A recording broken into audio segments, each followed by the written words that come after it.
ஓம் சைராம், ஜெய் சைராம். என் அன்பின் பிரியமே, வாழ்க்கையே போராட்டம் என வாழும் உனக்கு மிகப்பெரிய மாற்றத்தை நான் உருவாக்கி தருவேன். நீ நினைக்கும் போதெல்லாம் உனக்கு துணையாக உன் அருகில் இந்த சாயப்பா நான் வருவேன். நீ நம்பிக்கையோடு இரு. எது வந்தாலும் கலங்காதே. உன் தந்தை நான் உன்னோடு இருக்கும்போது என்ன தீங்கு நேரிடும் என்று நீ பயப்படுகிறாய்? இவ்வளவுதானா என்னை பற்றியும் என் சக்தியை பற்றியும் நீ அறிந்து கொண்டது? முதலில் திட மனதோடு எப்போதும் என்னுடையவனாயிரு. நான் ஒருமுறை வாக்குறுதி அளித்துவிட்டு பின் வாங்குபவன் அல்ல. உன்னுடைய பிரச்சனைகளுக்கு எல்லாம் தேர்வாக நாளை உன் இல்லம் தேடி வருகின்றேன். எனக்காக காத்திரு. உன் பிரச்சனையை எல்லாம் நானே தீர்த்து வைப்பேன். கவலைப்பட்டது போதும் குழந்தையே. இனி உன் வாழ்வில் அற்புதங்கள் நிகழ்வதற்கான காலகட்டத்தை நீ நெருங்கிவிட்டாய். அதுவரை சற்று பொறுமையாக இரு. எல்லாம் நல்லதாகவே நடக்கும். பல ஏமாற்றங்களால் நீ மனம் வருந்துகிறாய். நேர்மையாகவும் உள்ளபூர்வமாகவும் இருக்கும் உன்னை ஏமாற்றியதற்கான அந்த தேவினை நிச்சயம் அவர்களை போய் சேரும். உன் வாழ்க்கை ஒளிமயமாக மாறும் நாள் வெகு தொலைவில் இல்லை. இது என் பிள்ளைக்கு நான் கொடுக்கும் மனமார்ந்த ஆசிர்வாதமும் சத்தியமும் ஆகும். உனக்கு எங்கு விருப்பமோ அங்கு இரு. என்ன தேர்ந்தெடுக்கிறாயோ அதையே நீ செய். ஆனால் ஒன்று நினைவிருக்கட்டும், நீ செய்யும் ஒவ்வொன்றும் எனக்கு தெரியும். ஏனென்றால் நான் தான் உன் நடத்துனர். அசைவன அசையாவன என அனைத்திலும் நானே இருக்கின்றேன். அனைத்து உணர்வுகளின் இயக்குனன், ஆக்குபவன், காப்பவன், அழிப்பவன் என எல்லாமே நான் தான். என் பக்கம் கவனம் முழுவதையும் பதித்து விடுவோனை எதுவும் அளிக்காது. என்னை மறந்து விடுபவனிடம் மாயை புகுந்துவிடும். புழும்பூச்சி முதல் சுழலும் கோள்கள் உட்பட பிரபஞ்சங்கள் அனைத்துமே நான், என்னுடைய பிற வடிவங்கள். விடியலும் விடியலுக்கான தருணங்களும் உனக்காக காத்து கொண்டு இருக்கிறது. அகண்டவானில் இதோ இருள் அகன்று சூரிய உதயம் உன் வாழ்வில் துளிர்க்கப் போகிறது. உனக்கான மாறுதல்களை எல்லாம் நீ சூழ்நிலையில் புரிந்து கொள்வாய் குழந்தையே. உன் வாழ்க்கை நன்றாக இருக்கும். உன் தந்தையான என்னை நம்பு. என்றும் உனக்காக நான் துணை இருப்பேன். உனக்கு விதிக்கப்பட்ட விதியின் சீற்றத்தால் தினமும் அவதிப்பட்டு கொண்டு இருக்கிறாய். ஆனால் உலகத்தையே ஆட்டி வைக்கும் வேலையை செய்யும் நான் உன்னை விடுவிக்க மாட்டேனா என்ன? என்னுடைய நேரடி பாதுகாப்பில் நீ இருக்கின்றாய். என் பாதுகாப்பு மிகவும் வலிமை வாய்ந்த கவசமாகும். உனக்காக உன் கரும பலன்கள் விலக இன்றும் ஒரு நாளும் தவறாமல் தினமும் பிச்சை எடுத்துக்கொண்டு இருக்கிறேன். உன் கஷ்டங்களையும் தேவைகளையும் என் காலடியில் விட்டுவிடு. என்னை சரணாகதியடைந்தால் நான் உன்னை பாதுகாப்பேன் குழந்தையே. எதையும் நெருங்க விடமாட்டேன். என் செல்வங்களாகிய உன்னை காப்பதற்கு வந்த சத்குரு நான். நினைத்து பார்க்க முடியாத அளவிற்கு உன்னை நான் விரைவில் உயர்த்துவேன். காத்திரு, கலங்காதே குழந்தையே. என் பக்தனாகிய நீ என்னை நினைத்து கொண்டு இருக்கும் வேளையில் உன் துயரத்தை போக்குவது என் கடமை. வெகு சில நாட்களில் உன் வேண்டுகோள் நிறைவேறும். நான் உன்னிடம் வந்திருக்கின்றேன். என்னை நீ சிக்கன பிடித்துக்கொள்.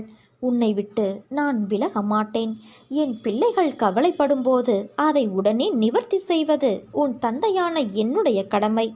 இனி நடக்கப் போவதை பொறுத்திருந்து பார்க்குழந்தையே. உன்னிடம் சொன்னபடி உன் வேலையை முடித்து கொடுக்க உன் தந்தையான நான் தயாராகிவிட்டேன். நீயும் உன் மனதளவில் உன்னை தயார்படுத்திக்கொள். உன்னை கீழ்த்தனமாக நடத்துபவருக்கு நீ நன்றி சொல்லத்தான் வேண்டும். ஏனென்றால் உன்மேல் இருக்கின்ற முன்ஜென்ம கர்மம் என்கின்ற அழுக்கு அவரது நாக்கால் சுத்தம் செய்கிறார் என்பதுதான் உண்மை.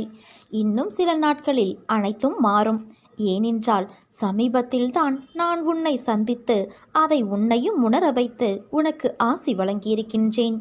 யார் உன்னை வெறுத்தார்களோ, யார் உன்னை உதாசீனப்படுத்தினார்களோ, யார் உன் நம்பிக்கையை கெடுத்தார்களோ அவர்களின் தலைக்கணம் இன்னும் சில நாட்களில் மண்ணோடு மண்ணாகிவிடும். அவர்கள் முன் நீ மேன்மேலும் வளர்ந்து வளர்ச்சியடைந்து உன் வாழ்வில் வெற்றி பெறப்போகிறாய் குழந்தையே. கவலைப்படாமல் இரு. உன் அப்பா இருக்கின்றேன். கோபம் வேண்டாம். உனக்கு வரும் அனைத்தையும் நானே ஏற்பேன். என் அனுமதி இல்லாமல் எதுவும் நடக்காது. அனைத்தும் இன்னும் சில நாட்களில் பொடி பொடியாக போகிறது குழந்தையே. உன் மனம் தெளிவாகும். இழந்ததையெல்லாம் நீ மீண்டும் பெறுவாய். என் செல்ல பிள்ளையான உனக்கு குறைகள் ஏற்படாமல் நான் பாதுகாப்பேன். உன் வாழ்க்கை வண்ணமயமாக மாறப்போகின்றது. இது அருள் வாக்கல்ல, என்னுடைய சத்திய வாக்கு. உன்னை நான் என் வசம் வழிப்படுத்தியது இந்த ஒரு ஜென்மத்தில் மட்டும் அல்ல, 7 ஜென்மமாய் நான் உன்னோடு வாழ்க்கையில் பயணிக்கின்றேன். என் குழந்தைகள் சொல்லித்தான் அவர்கள் பிரச்சனைகளும் துன்பங்களும் உன் தந்தைக்கு தெரிய வரும் என்று நினைக்கிறாயா?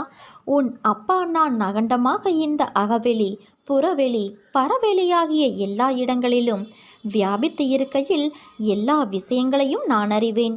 என்னை நம்பும் என் தீவிர பக்தர்கள், அவர்களுக்கு பிடித்தவர்களின் எல்லா ஜென்ம கர்ம வினைகள் மொத்தமும் என் கைப்பிடிக்குள் எப்போதோ வந்துவிட்டது. உன் இரும்பு போன்ற கர்மாவை பஞ்சு போலாக்கிக் கொண்டு இருக்கிறேன். உன் வாழ்க்கையில் வரும் துன்பம், துயரம், வேதனை, கோபம் யாவற்றையும் தூக்கி தூர எறி. பொறுமையை கடைப்பிடி. யார் உன்னை அவமானப்படுத்தினாலும் நீ வாக்குவாதம் செய்யாமல் அமைதியாக இரு. மற்றவற்றை உன் தந்தையான நான் பார்த்துக்கொள்கிறேன். துயரங்கள் உன்னையும் உனக்கு பிடித்தவர்களையும் சிறிதாக தொட்டு மட்டுமே பார்க்க முடியும். அதற்குள் நான் அவற்றை விரட்டி விடுவேன். எதுவும் உன்னை பெரிதாக தொடர்ந்து எதுவும் செய்து விட முடியாது.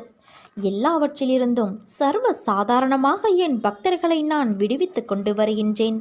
இனி அவர்களின் வாழ்க்கையில் விரைவில் வசந்தம் வரப்போகிறது குழந்தையே. சொல்லித்தர ஒரு வாத்தியார் என்னை விட இங்கு வேறு யார் இருக்கிறார் உனக்கு? நீ பட்டது போதும். என் பாதம் தேடி ஓடிவா. சாதனை நான் செய்கையில் சோதனை தோன்றினால் நீ ஏன் மயங்குகிறாய்? நீ துவண்டு போகும் சமயத்தில் யாரும் துணை இல்லை என்று கலங்காதே. உனக்காக ஏதோ ஒரு உருவில் உன்னோடு துணையாக உன் தந்தையான நான் வருவேன். இந்த வழியில் ஒரு வேலையாக வந்தேன். அப்படியே என் பிள்ளையான உன்னை பார்த்துவிட்டு போகலாம் என்று உன் வாசலுக்கு வந்திருக்கிறேன். எவர் ஒருவர் என்னுடைய திருவடிகளை சரணடைகின்றார்களோ அவர்களின் அத்தனை எண்ணங்களையும் ஈடேற்றி தருவதை விட எனக்கு வேறு என்ன வேலை இருக்கிறது? தன் உடல், மனம், தனம், செய்கைகள் என அனைத்தையும் எனக்கு அர்ப்பணித்து என்னை தியானம் செய்கிறவர்கள் எவரோ, எவரெல்லாம் அவர்களின் துன்பங்களை என்னிடம் கொடுப்பதற்கு தயாராக இருக்கிறார்களோ, யாரெல்லாம் என்னுடைய நாமத்தை தினமும் ஜபிக்கிறார்களோ அவர்கள் சகல பாவங்களிலிருந்தும் விடுபட்டு என்னை அடைகிறார்கள். நீ வேறு, நான் வேறு அல்ல. உன்னை எல்லாவிதமாகவும் நான் உயர்த்துவேன். நீ தேடி சென்ற காலம் போய் அனைத்தும் உன்னை தேடி உன் இல்லத்திற்கு தானாக வெகு சில நாட்களில் உன்னை வந்து சேரும். உன் வாசல் கதவை தட்டும். அதை பெற்றுக்கொண்டு என்னை பார்க்க விரைந்து வா. தாயாமை இந்த கரையில் இருக்கின்றது, குட்டிகள் அந்த கரையில் இருக்கின்றது. பாலும் அரவணைப்பின் கதகதப்பும் இன்றி இருக்கின்றது. தாயினுடைய அன்பான கடைக்கண் பார்வையே குட்டிகளுக்கு போஷாக்கை அளித்து வளர்ச்சியடைய செய்கிறது. குட்டி ஆமைகள் எப்போதும் தாயை பற்றியே நினைத்து கொண்டு இருக்கின்றது. குட்டிகள் வேறு எதையும் செய்ய தேவையில்லை. அவற்றிற்கு பாலும் வேண்டாம், புல்லும் வேண்டாம், வேறு எந்த உணவும் தேவையில்லை. ஆனால் தாயை உற்று பார்த்து கொண்டு இருப்பதே அவற்றிற்கு போசாக்கு. நான் இவ்வாறாகவே உன்னை பாதுகாக்கின்றேன். நாம் 9 வார விரதம் இருக்கலாமா, சப்தாகம் செய்யலாமா, என்ன செய்தால் என் கஷ்டம் தீரும் என்று நீ யோசிக்கவே வேண்டாம். நீ எதையும் செய்ய தேவையில்லை. உன் தந்தையான என்னை உற்று பார்த்து கொண்டு இருந்தால் போதும். அது உனக்கு போஷாக்கு தரும். வறுமையிலிருந்தும் பிரச்சனை போன்றவற்றிலிருந்தும் உன்னை மீட்டுவிடும். விதைத்தவுடன் அறுவடைக்கு செல்வது எப்படி மடத்தனமோ அப்படித்தான் வேண்டியது உடனடியாக பலிக்க வேண்டும் என நினைப்பது. உன் வேண்டுதல் கேட்கப்பட்டாகிவிட்டது. அதற்கான வழிகள் உருவாகி கொண்டு இருக்கின்றன.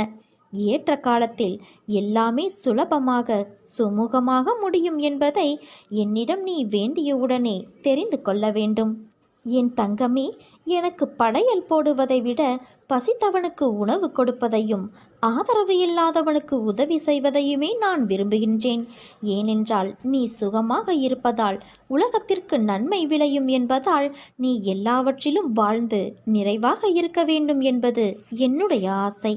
என் பக்தனின் வாழ்வில் நடக்கும் எந்த ஒரு செயலும் என் அனுமதியின்றி நடக்காது. அவனது வாழ்வில் எது நடந்தாலும் அது அவனது நன்மைக்காக மட்டுமே நான் நடத்துகிறேன் என்பதை அவன் முழுமையாக நம்புவான். அவன் வாழ்வில் அனுபவிக்கும் ஒவ்வொரு சுகமும் என் ஆசீர்வாதத்தால் அளிக்கப்பட்டது. நீ விரும்பியவர் உன்வசம் வரப்போகிறார் என் செல்வமே. உன் பொறுமைக்கான பரிசு கிடைத்துவிட்டது. நீ மனதில் நினைத்த விஷயத்தை நான் புரிந்து கொண்டு உனக்கான பரிசை தர வந்திருக்கின்றேன். நீ எவ்வளவு காத்திருக்கிறாயோ அவ்வளவு அதிகம் உனக்கு கிடைக்கப் போகிறதை பாராட்டுவாய் என்பதால் தான் சாய் உன்னை காத்திருக்க வைக்கிறார். நீ நன்றி கெட்டவனாக இருக்க அவர் ஒருபோதும் விரும்புவதில்லை. அவர் உனக்கு அனுப்பப் போகும் பரிசுகளை நீ மதிக்க வேண்டும் என்று அவர் விரும்புகிறார். நீ தயாராக இருக்கிறாய் என்று அவருக்கு தெரியும் போது மட்டுமே அவர் அதை செய்வார். அதற்கான கால நேரம்தான் இது. உன் நம்பிக்கைக்கும் நீ என்மேல் கொண்ட பொறுமைக்கும் உன் விசுவாசமான பக்திக்கும் ஈடு இணையாக இந்த பரிசை நான் கொடுக்கப் போகிறேன் என் தங்கமே. நீ விரும்பியவர் உன்வசம் வரப்போகிறார். ஏமாற்றங்கள், விரக்தி என எதிர்மறையாய் உன்னை சூழ்கிறது என்று நினைக்கிறாயா? கவலை கொள்ளாதே. இருளிலிருந்துதான் உதயம் பிறக்கும். அதுபோலவே எல்லா இடர்பாடுகளுக்கு பிறகு வாழ்வில் ஒரு திருப்பு முனையையும் அனுபவத்தையும் பெறலாம். மிகுந்த தன்னம்பிக்கையுடன் விடாமுயற்சி செய்து வாழ்வில் இலக்கை நோக்கி அடைய பாடுபட்டால் வாழ்வில் உயர்வது உறுதி. பௌர்ணமி, அமாவாசை என இரண்டுமே உலக மனிதனின் வாழ்க்கையை சொல்லும் மிகப்பெரிய உதாரணம். பௌர்ணமியிலிருந்து அமாவாசை வருகிறதா அல்லது அமாவாசையிலிருந்து பௌர்ணமியா என்று நிர்ணயித்து சொல்ல முடியாது. இரண்டுமே ஒரே காலக்கணக்குதான், வளர்ப்பிறை தேய்பிறை என்று. அவற்றைப் போலவே மனிதன் முன்னேறுகிற காலமும் இருக்கும், சறுக்குகின்ற காலமும் இருக்கும். இரண்டுமே காலங்கள் நிர்ணயிக்கப்பட்ட விதி. அதுதான் உன் வாழ்க்கையில் நடக்கிறது. உன் வழிகள் கண்டும் நான் எப்படி அதை எடுத்துக்கொள்ளாமல் இருப்பேன்? எல்லாம் நன்மைக்கே என்று நம்பு. உன் நம்பிக்கையும் பொறுமையும் தான் வாழ்க்கையை வெற்றி என்னும் திசையில் பயணிக்க வைக்கும். வருத்தப்படாதே, அழாதே, குற்றமாக கருதாதே. தோல்வி வரும்போது துவண்டு போகாதே. துன்பத்தை பெரிதாக நினைத்து இன்பத்தை இழந்து போகாதே. உனக்கு நிறைய வாய்ப்புகளும் காலங்களும் உள்ளன. அவற்றை உனக்கு சாதகமாக மாற்றிக்கொள்வதற்காகவே இந்த சின்ன சறுக்கல்கள் என்பதை உணர்ந்து புத்துணர்ச்சியோடு எழுந்து நடமாடு. எதற்காகவும் அஞ்சாதே. உன்னோடும் உன் குடும்பத்தோடும் உன் சாய் தேவா நான் இருக்கிறேன். இவ்வுலகில் இன்பமும் துன்பமும் நிலையற்றவை. இன்றிருப்பது நாளை மாறிப்போகும். அதனால் மனம் கலங்காமல் இரு என் தங்கமே. நான் இப்பொழுது எங்கிருக்கிறேன், உம்மை எப்படி சந்திக்க வருவேன் என்றெல்லாம் நீ கேட்கலாம். ஆனாலும் நான் உமது இதயத்தில் நின்று கொண்டிருக்கிறேன். பிரயாச ஏதும் இன்றி உம்மை நான் சந்திப்பேன். நீயும் நானும் ஒன்றே என்று பார்க்க ஆரம்பித்து அப்பார்வையை விஸ்தாரப்படுத்தினால் உலகில் உள்ளதனைத்தும் உன் குருவாக தெரியும். நான் இல்லாத இடமாக எதுவும் தெரியாது. இவ்வாறான ஆன்மீக பயிற்சியை தொடர்ந்து செய்து வந்தால் நான் எங்கும் வியாபித்திருக்கும் அனுபவம் உனக்கு கிடைக்கும். எந்த ஒரு மனிதன் அளிப்பதும் நெடுநாள் இருப்பதில்லை, அது முழுமையுடையதும் இல்லை. ஆனால் எனது கடவுள் அளிப்பதோ கால முடிவு பரியந்தம் நிலைத்திருக்கிறது.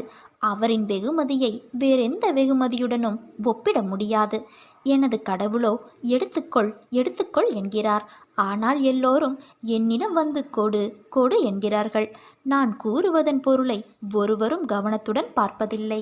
எனது கஜானா நிரம்பி இருக்கிறது, நிரம்பி வழிகிறது. வாருங்கள், வண்டி பாரங்களில் இச்செல்வத்தை எடுத்து செல்லுங்கள். சத்தியவதியான தாயாரின் ஆசிர்வதிக்கப்பட்ட பிள்ளைகள் இச்செல்வத்தால் தன்னை நிரப்பிக் கொள்ள வேண்டும். இனிமேல் என் பிள்ளைகளுக்கு தேவை என்பதே இருக்காது. அவர்கள் எதிர்பார்ப்புகளை நான் முன்னரே அறிந்து அவற்றை நிறைவேற்றி தருவேன். நீ மனதில் நினைத்த விஷயத்தை பற்றி நான் சொல்லப் போகிறேன் என் செல்வமே. நீ நினைத்த விஷயத்தை நான் பழிக்க செய்ய போகிறேன். இதை மட்டும் கேட்டுவிடு. நீ எதற்காக கவலைப்படுகிறாய்? நீ எது செய்தாலும் சரி, எது பேசினாலும் சரி, எனக்கு தெரியும். நான் பார்த்து கொண்டும் கேட்டுக்கொண்டுதான் இருக்கின்றேன். பொறுமையாக இரு. உன் தேவையை நான் நன்கு அறிவேன்.